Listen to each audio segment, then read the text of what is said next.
नमस्कार, मैं शिवानी। बिहारी न्यूज में आपका स्वागत है। आज है 21 नवंबर, दिन गुरुवार। खबरों की ओर बढ़ने से पहले एक नजर सुर्खियों पर। भारतीय महिला हॉकी टीम ने जीता ऐतिहासिक खिताब। दीपिका का निर्णायक गोल, भारत हुआ विजयी। भारत ने बिहार में एशियाई चैंपियंस ट्रॉफी जीती। नेहा शर्मा आज मना रही हैं अपना जन्मदिन। बिहार में जन्मी नेहा शर्मा का फिल्मी करियर जल्द ही हेराफेरी 3 में आएंगी नजर। नियुक्ति पत्र बांटने के बाद सीएम ने कही ये बात। शीर्ष नियोजित शिक्षकों को सरकारी शिक्षक बनने का मौका। इसके लिए इन शिक्षकों को दिए जाएंगे 5 मौके। बिहार में सोलराइजेशन योजना, किसानों को मिलेगा आय का नया स्रोत। योजना की विस्तृत जानकारी इस नंबर पर। बिहार में वृद्धजनों को मुफ्त इलाज, आयुष्मान व वंदन योजना की शुरुआत। स्वास्थ्य मंत्री ने सभी से कार्ड बनाने का किया अपील। यूट्यूब पर अपनी प्राइवेसी का रखें ख्याल। यूट्यूब इनकॉग्निटो मोड फीचर, इस फीचर से यूट्यूब पर वॉच हिस्ट्री छिपाएं। हार्दिक पांड्या बने world number 1 allrounder. Hardik Pandya ने लिविंगस्टोन को पछाड़ा। पांड्या के T20 में शानदार प्रदर्शन। अब चलिए बढ़ते हैं 25 बड़ी खबरों की ओर विस्तार से। IDBI बैंक ने junior assistant manager grade O के 600 पदों पर भर्ती के लिए नोटिफिकेशन जारी किया है। आवेदन प्रक्रिया 21 नवंबर 2024 से शुरू होगी और अंतिम तिथि 30 नवंबर 2024 है। इसमें जूनियर असिस्टेंट मैनेजर और एग्री एसेट ऑफिसर AAO के पदों पर भर्तियां होंगी। उम्मीदवारों को ऑनलाइन परीक्षा में भाग लेना होगा, जो दिसंबर 2024 और जनवरी 2025 के बीच आयोजित की जाएगी। आवेदन के लिए आयु सीमा 20 से 25 वर्ष है और उम्मीदवारों को ग्रेजुएशन की डिग्री या संबंधित विषय में 4 वर्ष की डिग्री होनी चाहिए। वेतनमान 6.14 लाख से 6.50 लाख रुपए सालाना रहेगा। चयन प्रक्रिया में ऑनलाइन टेस्ट, दस्तावेज सत्यापन, व्यक्तिगत साक्षात्कार और भर्ती पूर्व चिकित्सा परीक्षण शामिल है। वैकेंसी में आवेदन करने के लिए कैंडिडेट्स को ऑफिशियल वेबसाइट idbibank.in पर जाना होगा।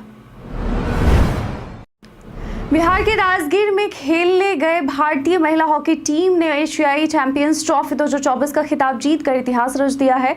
फाइनल मैच में चीन को 1-0 से हराकर भारत ने पूरे टूर्नामेंट में अजेय रिकॉर्ड कायम रखा। दीपिका ने तीसरे क्वार्टर में पेनाल्टी कॉर्नर से निर्णायक गोल किया, जो उनका इस टूर्नामेंट में 11वां गोल था। मैच के आखिरी मिनटों में भारतीय डिफेंस ने शानदार खेल दिखाया और चीन को गोल करने का कोई मौका नहीं दिया। दर्शकों का उत्साह भी देखा गया, जो सुबह 10 बजे से ही स्टेडियम में जुटने लगे थे और लगातार भारत के समर्थन में नारे लगा रहे थे। वहीं बिहार के मुख्यमंत्री ने कहा कि एशियन महिला हॉकी चैंपियंस ट्रॉफी की इस खिताबी जीत में भारतीय महिला हॉकी टीम की सभी खिलाड़ियों ने अहम भूमिका निभाई। यह जीत उनकी कड़ी मेहनत, ऊर्जा और धैर्य के साथ ही दृढ़ संकल्प को दर्शाता है। मुख्यमंत्री ने भारतीय महिला हॉकी टीम को भविष्य के लिए भी अपनी शुभकामनाएं दी हैं। बिहारी बर्थडे स्पेशल में आज हम बात करेंगे नेहा शर्मा की। 21 नवंबर 1987 को भागलपुर, बिहार में जन्मी नेहा शर्मा एक भारतीय अभिनेत्री और मॉडल हैं। उनके पिता अजीत शर्मा कांग्रेसी विधायक हैं। नेहा ने अपनी शुरुआती शिक्षा माउंट कार्मेल स्कूल से प्राप्त की और फैशन डिजाइनिंग में National Institute of Fashion Technology NIFT से पढ़ाई की। उन्होंने अपने करियर की शुरुआत तेलुगु फिल्म चीरत से की थी। उन्होंने तेरी मेरी कहानी और क्या सुपर कूल है हम जैसी फिल्मों में भी अभिनय किया। 2020 में तानाजी जैसी फिल्मों में भी वो अभिनय कर चुकी हैं। 2023 में आई फिल्म जोगीरा सारारा में नजर आई थी। उनका अब तक हिंदी फिल्मों का करियर कुछ खास नहीं रहा, लेकिन वो जल्द ही हेराफेरी 3 में जॉन अब्राहम के संग प्यार की पिंगेर पड़ती हुई नजर आएंगी। सोनपुर मेले में राजस्व और भूमि सुधार विभाग ने एक विशेष स्टॉल लगाया है, जहां लोग 150 रुपए में अपने जिले के राजस्व मौजा का नक्शा प्राप्त कर सकते हैं। विभाग ने इस स्टॉल पर जमीन से जुड़ी योजनाओं और सेवाओं की जानकारी भी उपलब्ध कराई है। इसके अलावा विभाग ने होम डिलीवरी की सुविधा भी शुरू की है, जिससे विभाग की वेबसाइट पर जाकर लोग ऑनलाइन आवेदन करके घर बैठे नक्शा मंगवा सकते हैं। यह पहल उन लोगों के लिए उपयोगी है जिन्हें जमीन से जुड़े विवाद हल करने हैं या जो जमीन खरीदने बेचने की प्रक्रिया में है। उद्घाटन के समय भी प्रमुख अधिकारी भी मौजूद थे। बीते दिन मुख्यमंत्री नीतीश कुमार ने 200 शिक्षकों को अपने हाथों से नियुक्ति पत्र बांटे। बाकियों को उनके गृह जिले में नियुक्ति पत्र दिया गया। इस दौरान उन्होंने बिहार में शिक्षा और शिक्षकों को लेकर कई सारी बातें भी कही। मुख्यमंत्री नीतीश कुमार ने कहा कि उनके शासनकाल में बिहार में शिक्षा, स्वास्थ्य, कानून व्यवस्था और आवागमन में बड़े सुधार हुए हैं। 2005 में सत्ता में आने के बाद से राज्य में बदलाव आया है, जिसमें अब आवागमन आसान हो गया है। उन्होंने शिक्षकों की कमी को लेकर बताया कि 2006-07 से पंचायत और नगर निकायों के माध्यम से बड़ी संख्या में नियोजित शिक्षकों की नियुक्ति की गई है। 2023 में बिहार लोक सेवा आयोग के माध्यम से 28,000 नियोजित शिक्षकों को सरकारी शिक्षक बना दिया गया और शेष शिक्षकों को सरकारी शिक्षक बनने का अवसर देने के लिए एक परीक्षा का आयोजन किया जाएगा। इसके लिए 5 मौके दिए जाएंगे। बिहार में अब पासपोर्ट के लिए आवेदन प्रक्रिया को हिंदी में भी उपलब्ध कराया जाएगा। यह कदम राज्य के कम पढ़े लिखे लोगों को ध्यान में रखते हुए उठाया गया है, ताकि वे बिना एजेंट की मदद से स्वयं आवेदन कर सके। इस प्रक्रिया को तकनीकी रूप से सरल और सुविधाजनक बनाया जाएगा, जिससे ऑनलाइन आवेदन की संख्या में वृद्धि हो सकेगी। राज्य के 38 जिलों में 40 पासपोर्ट सेवा केंद्र पहले ही खोले जा चुके हैं, लेकिन अभी भी कई लोग एजेंट के माध्यम से आवेदन करते हैं। अब आवेदन हिंदी में होने से आम लोगों को इससे बड़ा लाभ होगा।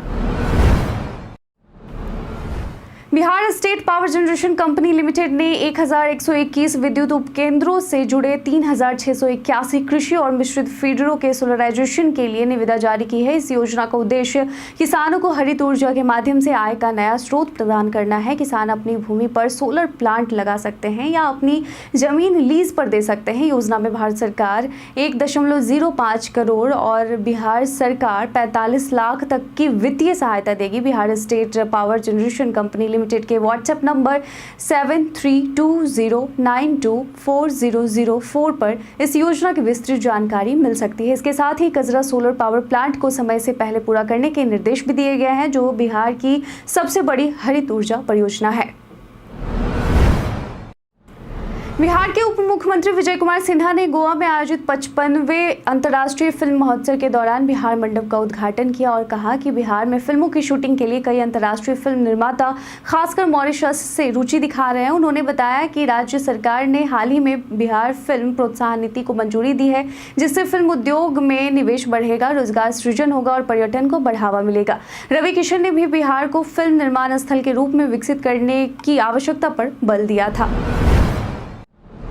विधान परिषद के तिरहुत स्नातक निर्वाचन उपचुनाव के लिए नामांकन पत्रों की जांच मंगलवार को आयुक्त कार्यालय में की गई, जिसमें सभी 18 प्रत्याशियों के कागजात सही पाए गए, जिनमें जदयू के अभिषेक झा, राजद के गोपी किशन और जन स्वराज पार्टी के विनायक गौतम सहित निर्दलीय प्रत्याशी शामिल हैं। हालांकि निर्दलीय प्रत्याशी राजेश कुमार रोशन की रविवार को मृत्यु हो गई। नामांकन प्रक्रिया में 21 नवंबर तक नाम वापस लिया जा सकता है। 5 दिसंबर को मतदान होगा और 9 दिसंबर को मतगणना के बाद विजयी प्रत्याशी को प्रमाण पत्र दिया जाएगा।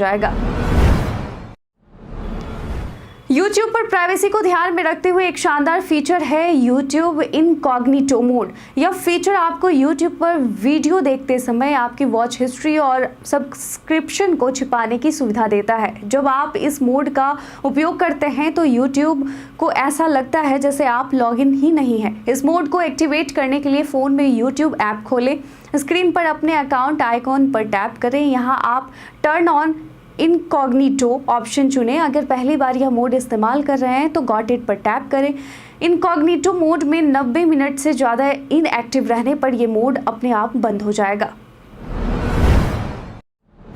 बिहार सरकार ने 70 वर्ष से अधिक आयु के वृद्धजनों के इलाज की सुविधा शुरू की है। स्वास्थ्य मंत्री मंगल पांडे और नगर विकास मंत्री नितिन नवीन ने पटना में आयुष्मान वय वंदन योजना की शुरुआत की। इस योजना के तहत बुजुर्गों को मुफ्त इलाज मिलेगा और सरकार ने 50 लाख आयुष्मान वंदन कार्ड बनाने का लक्ष्य रखा है। कार्ड बनाने के लिए किसी भी तरह का शुल्क नहीं लिया जाएगा। पटना में घर घर जाकर कार्ड बनाया जाएगा और योजना का लाभ लेने के लिए आधार कार्ड, राशन कार्ड, निवास प्रमाण पत्र जैसे कागजात जरूरी होंगे। स्वास्थ्य मंत्री मंगल पांडे ने कहा कि कार्ड के मामले में बिहार तीसरे स्थान पर है। हम उम्मीद करते हैं कि दिसंबर तक बिहार दूसरे स्थान पर होगा। 1800 करोड़ रुपए आयुष्मान कार्ड की वजह से बचे हैं। पूर्णिया में जल्द ही पोर्टा केबिन कॉन्सेप्ट पर हवाई सेवा शुरू होने की संभावना है। एयरपोर्ट अथॉरिटी ऑफ इंडिया ने पूर्णिया में अंतरिम टर्मिनल के निर्माण के लिए टेंडर जारी किया है, जिसकी लागत 45.45 करोड़ रुपए है। इस टर्मिनल के निर्माण में एडवांस्ड HVAC सिस्टम और आधुनिक विद्युतीकरण सेटअप जैसी सुविधाएं होंगी। निर्माण कार्य में 4 माह का समय लगेगा और इसे जून तक पूरा करने का लक्ष्य है। साथ ही एयरपोर्ट के बाउंड्री वॉल और रनवे निर्माण के कार्य भी चल रहे हैं। यह परियोजना भारत सरकार की उड़ान स्कीम के तहत विकसित की जा रही है। भारतीय रेलवे वरिष्ठ नागरिकों के लिए लोअर बर्थ की सुविधा प्रदान करता है ताकि उनकी यात्रा को आसान और आरामदायक बनाया जा सके। अगर आप अपने वरिष्ठ नागरिक माता पिता के लिए लोअर बर्थ बुक करना चाहते हैं तो आपको कुछ विशेष नियमों का पालन करना होगा। रेलवे ने बताया कि जनरल कोटे के तहत टिकट बुक करने पर लोअर बर्थ तभी मिलेगी जब सीट उपलब्ध हो। रिजर्वेशन चॉइस बुकिंग में लोअर बर्थ प्राथमिकता से मिलेगी। इसके अलावा यदि निचली बर्थ उपलब्ध हो तो आप टीटीई से संपर्क करके इसे प्राप्त कर सकते हैं। राजस्व और भूमि सुधार विभाग ने अपने कर्मचारियों के लिए राज्य स्तरीय प्रशिक्षण कार्यक्रम शुरू करने का निर्णय लिया है। इस प्रशिक्षण का उद्देश्य राजस्व विधि, बीटी एक्ट, दाखिल खारिज अधिनियम, भू बंदोबस्ती और अन्य संबंधित प्रक्रियाओं में कर्मचारियों को दक्ष बनाना है। 2 दिसंबर से शुरू होने वाले इस कार्यक्रम में 400 से अधिक कर्मचारियों को प्रशिक्षित किया जाएगा। प्रत्येक बैच में 50 कर्मचारी होंगे और प्रशिक्षण पटना स्थित सर्व प्रशिक्षण संस्थान में दिया जाएगा। इसके साथ ही अधिकारियों को जन सुनवाई कार्यक्रम में जनता की समस्याओं का समाधान करने का निर्देश भी दिया गया है। पटना के संजय गांधी जैविक उद्यान में 9 साल से बंद टॉय ट्रेन को फिर से शुरू करने की योजना बन रही है। दानापुर रेल मंडल ने हाल ही में चिड़ियाघर में सर्वे किया और इसके ट्रैक और संरचना में बदलाव की आवश्यकता पाई। टॉय ट्रेन के ट्रैक को स्थिर करने के लिए दीवार और पुल बनाने का प्रस्ताव दिया गया है। ट्रेन का रूट नया होगा और इसकी पटरियों की लंबाई 3.7 किलोमीटर से घटकर 3.5 किलोमीटर होगी। इसके संचालन के लिए 9 करोड़ रुपए की मंजूरी दी गई है और उम्मीद है कि 2025 के जून जुलाई में ट्रेन फिर से चलने लगेगी।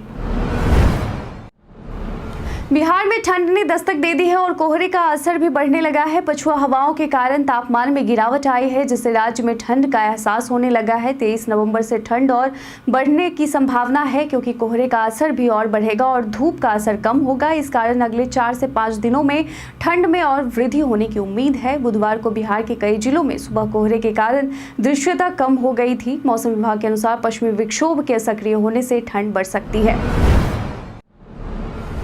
नवादा साइबर थाना की पुलिस ने वारसिलीगंज थाना क्षेत्र के लीला बिघा और मसूदा गांव में छापेमारी कर 5 साइबर अपराधियों को गिरफ्तार किया है। ये साइबर ठग सस्ते लोन का झांसा देकर लोगों से ठगी कर रहे थे। गिरफ्तार अपराधियों के पास से 10 Android mobile phone, 2 finger scanner, 16 बैंकों के पासबुक, पैन कार्ड, लैपटॉप और प्रिंटर बरामद हुए हैं। इनके खिलाफ 3 शिकायतें एनसीआरपी पोर्टल पर दर्ज है और नवंबर महीने में 12,09,000 रुपए की ठगी का ट्रांजैक्शन हुआ था। पुलिस फरार आरोपियों की तलाश में जुटी है। एक वायरल वीडियो में एक कार चालक को एम्बुलेंस का रास्ता रोकते हुए दिखाया गया है, जबकि एम्बुलेंस में मरीज था और उसे अस्पताल पहुंचने की जल्दी थी। सायरन बजाने के बावजूद कार ने रास्ता नहीं दिया, जिससे एम्बुलेंस को 2 मिनट तक रुकना पड़ा। मीडिया रिपोर्ट्स के मुताबिक इस वीडियो के वायरल होने के बाद पुलिस ने आरोपी पर 2,05,000 रुपए का जुर्माना लगाया और उसका ड्राइविंग लाइसेंस रद्द कर दिया। आपको बता दें कि मोटर वाहन एक्ट के सेक्शन 194E के तहत एम्बुलेंस को रास्ता न देने पर 10,000 रुपए का जुर्माना या 6 महीने की सजा या दोनों भी हो सकती है। यह घटना एक सख्त संदेश देती है कि इमरजेंसी वाहनों को रास्ता देना जरूरी है। पटना में राष्ट्रीय लोक जनशक्ति पार्टी रालोसपा की 2 दिवसीय बैठक 20 नवंबर को समाप्त हुई। बैठक में पार्टी के विस्तार और आगामी विधानसभा चुनाव की रणनीति पर चर्चा की गई। प्रवक्ता श्रवण अग्रवाल ने कहा कि पार्टी पंचायत स्तर तक संगठन को मजबूत करने पर ध्यान देगी। उन्होंने रामविलास पासवान की विचारधारा को आगे बढ़ाने की बात की और चिराग पासवान पर निशाना साधते हुए पशुपति कुमार पारस को रामविलास पासवान का उत्तराधिकारी बताया। बैठक में पार्टी के कई प्रमुख नेता शामिल थे और आगामी रणनीतियों की घोषणा जल्द होने की संभावना है। झारखंड और महाराष्ट्र विधानसभा चुनाव के बीच राजद सुप्रीमो लालू यादव ने दोनों राज्यों में बीजेपी की हार का दावा किया है। उन्होंने कहा कि इंडिया गठबंधन की सरकार बनेगी और एनडीए के दावों को नकारा है। झारखंड में दूसरे चरण के मतदान के दौरान राजद ने 2 सीटों देवघर और गोड्डा पर चुनाव लड़ा है। गोड्डा में राजद के संजय यादव और देवघर में सुरेश पासवान का मुकाबला बीजेपी के उम्मीदवारों से है। लालू यादव ने संजय यादव के पक्ष में प्रचार भी किया। उन्होंने यह भी कहा कि बिहार में उपचुनाव में राजद की जीत निश्चित है।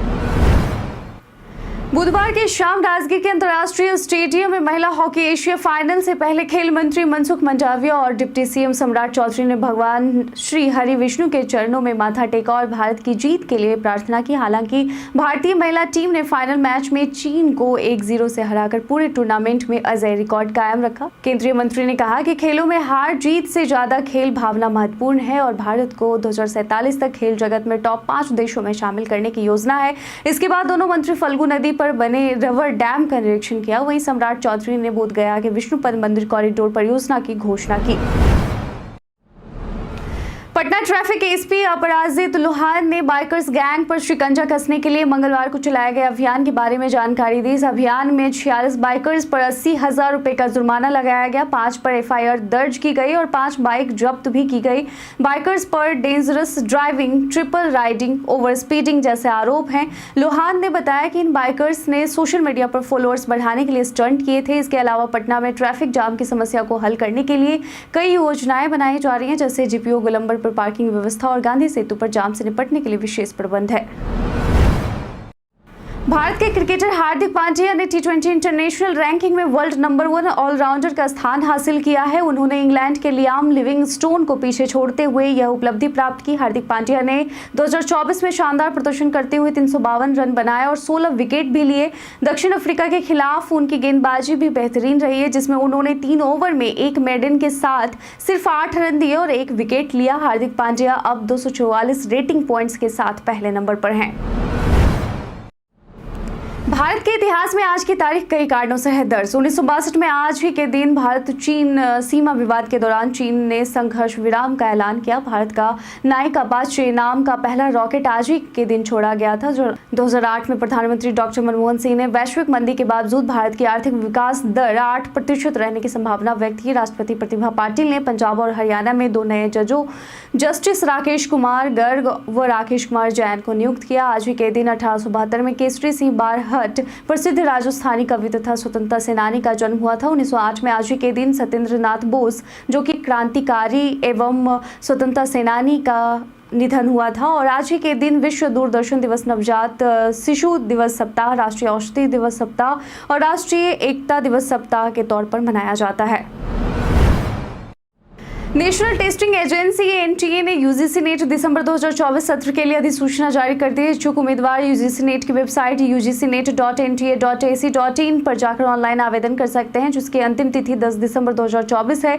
आवेदन शुल्क सामान्य वर्ग के लिए 1150 यानी 1150 रुपये, ओबीसी और ईडब्ल्यूएस के लिए 600 रुपये और एससी एसटी दिव्यांग और थर्ड जेंडर के लिए 325 रुपये है। परीक्षा 1 से 19 जनवरी 2025 तक ऑनलाइन आयोजित होगी। इस बार 85 विषयों के लिए परीक्षा होगी और परिणाम 3 श्रेणियों में घोषित किए जाएंगे।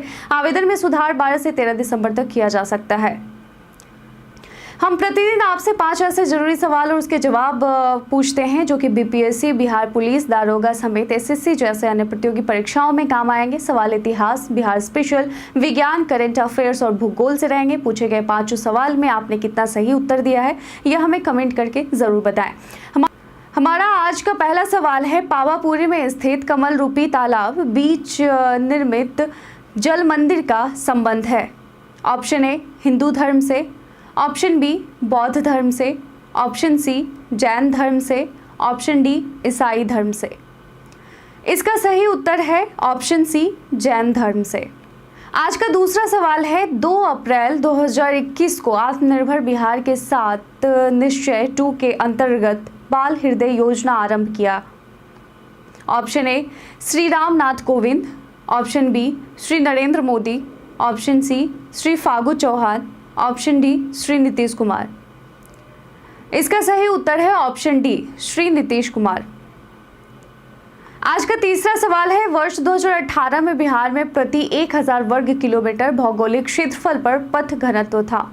Option A 6617 kilometre, option B 3086 kilometre, option C 3708 kilometre, option D 3502 kilometre. इसका सही उत्तर है ऑप्शन बी 3086 किलोमीटर। आज का चौथा सवाल है, गरुड़ शक्ति 24 जिसके 9वें संस्करण का हाल ही में आयोजन किया गया था, भारत और किस देश के बीच आयोजित होने वाला संयुक्त विशेष बल अभ्यास है। Option A Singapore, option B Thailand, option C Indonesia, option D Philippines. इसका सही उत्तर है इंडोनेशिया, ऑप्शन सी। आज का पांचवा और आखिरी सवाल है, संस्कृति मंत्रालय और अंतर्राष्ट्रीय बौद्ध परिसंघ ने किस शहर में पहले एशियाई बौद्ध शिखर सम्मेलन का आयोजन किया। Option A Dharamshala, option B New Delhi, option C Bhopal, option D Varanasi. इसका सही उत्तर है ऑप्शन बी नई दिल्ली। बीते दिन हमारे द्वारा पूछे गए सवाल का आप लोगों में से बहुत लोगों ने अपना जवाब में कमेंट सेक्शन में लिख कर दिया था। जिन्होंने पूछे गए सवाल का जवाब दिया उनके नाम है राजकिशोर महतो, मोतीलाल कुमार, मोहम्मद शाकिर हुसैन, संजय कुमार शर्मा, सुकांत शंकर, अवधेश तिवारी, बिंदा शर्मा, रोशन कुमार, विवेक मिश्रा, मोहम्मद इमरान, रोहित कुमार, गौतम और मोहम्मद आरिफ शेख। इसके साथ ही बढ़ते हैं आज के सवाल की ओर। आज का सवाल है, भारतीय महिला हॉकी टीम ने लगातार तीसरी बार खिताब जीता है, आप उन्हें क्या संदेश देना चाहेंगे? आप अपना जवाब में कमेंट सेक्शन में लिखकर जरूर बताएं। आज के लिए इतना ही। बिहार के तमाम खबरों के साथ अपडेट रहने के लिए देखते रहे बिहारी न्यूज़। और साथ ही अगर आप YouTube चैनल पर देख रहे हैं तो चैनल को सब्सक्राइब करें, और अगर आप Facebook पेज पर देख रहे हैं तो लाइक और फॉलो करना ना भूलें। धन्यवाद।